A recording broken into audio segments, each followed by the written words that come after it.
أعوذ بالله من الشيطان الرجيم. بسم الله الرحمن الرحيم. يا أيها الذين آمنوا ادخلوا في السلم كافة ولا تتبعوا خطوات الشيطان إنه لكم عدو مبين. صدق اللہ العظیم. یا ایہا الذین آمنوا، اے ایمان والو، ادخلوا، داخل ہو جاؤ تم، فی السلم، اسلام میں، کافتن، کامل و مکمل طور پر، ولا تتبعوا خطوات الشیطان، اور مت پیروی کرو تم شیطان کے قدموں کی، انہو، بے شک وہ شیطان، لکم، تمہارا، عدو مبین، کھلا دشمن ہے. میرے محترم دوستو، سابقہ آیت کے اندر اللہ تبارک و تعالی نے اخلاص والے مؤمنین کی تعریف کی کہ مؤمنین مخلصین وہ ہیں جنہوں نے اپنی جانوں کو اللہ تعالیٰ کی رضا کی خاطر بیچ دیا ہے. اب اس آیت کے اندر اللہ تبارک و تعالیٰ یہ بات بیان فرما رہے ہیں کہ میرے محترم دوستو دیکھیں، بسا اوقات ہوتا یوں ہے کہ انسان جب اپنی طرف سے کسی نیکی میں، اطاعت میں غلو کرتا ہے تو وہ بدعت بن جاتی ہے. اس آیت کا ایک خاص شان نزول ہے، وہ بیان کرتا ہوں، انشاءاللہ بات واضح ہو جائے گی. آپ صلی اللہ علیہ وسلم جب مکہ مکرمہ سے ہجرت فرما کر مدینہ منورہ تشریف لے گئے تو وہاں پر بہت سارے لوگ مسلمان ہو گئے، اور اہل کتاب میں سے بھی بعض مسلمان ہوئے. من جملہ ان میں حضرت عبداللہ بن سلام رضی اللہ تعالیٰ عنہ بھی تھے. یہ تورات کے عالم تھے، انہوں نے اسلام کو قبول کر لیا، اور ان کے ساتھ اور بھی دیگر لوگوں نے اسلام کو قبول کر لیا. اب یہ اسلام کے اوپر عمل کرتے رہے. کچھ عرصہ کے بعد یہ سوچنے لگے کہ اگر ہم یوں کر لیں کہ شریعت موسوی کی بھی رعایت کریں اور شریعت محمدی کی بھی رعایت کر لیں تو یہ ہمارے لیے بہتر ہوگا اور ہمیں ڈبل ثواب ملے گا. مثال کے طور پر شریعت موسوی میں ہفتہ کے دن کی تعظیم واجب ہے کہ ہفتہ کے دن کو مختص کرنا ہے عبادت کے لیے، اس کے علاوہ کوئی کام کاج کرنا جائز نہیں ہے. اور شریعت محمدی میں تعظیم، ہفتہ کے دن کی تعظیم کا حکم نہیں ہے، لیکن اس کی بے تعظیمی کا بھی حکم نہیں ہے.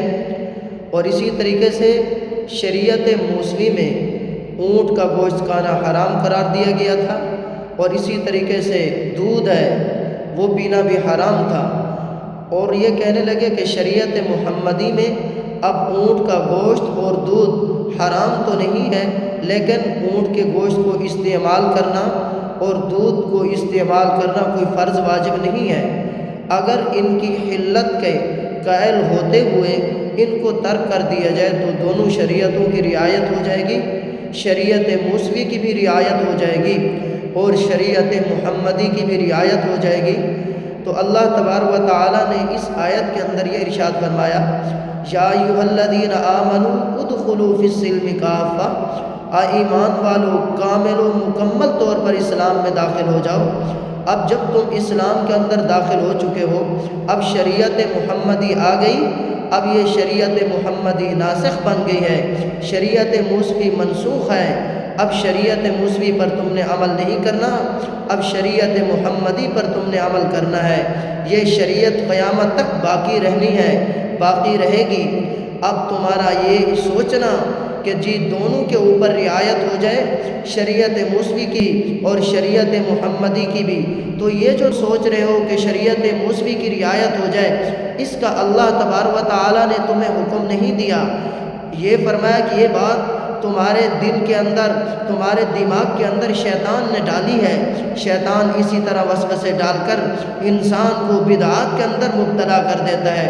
شیطان براہ راست انسان کو نیکی سے نہیں روکے گا، نیکی سے نہیں ہٹائے گا، وہ ایسے طریقے ایجاد کر دیتا ہے انسان کے دل و دماغ کے اندر ڈال دیتا ہے. انسان یہ سمجھتا ہے یہ تو بہت اچھا طریقہ ہے، اس کے اوپر عمل کرنا چاہیے، حالانکہ وہ اس کو نیکی سمجھ رہا ہوتا ہے، عند اللہ وہ بدعت ہوتی ہے اور وہ شیطان کی پیروی کر رہا ہوتا ہے، اور ساری زندگی وہ سمجھ رہا کہ نیکی وہ تو بدعت تھی، اور بدعت جو ہے وہ گمراہی ہے۔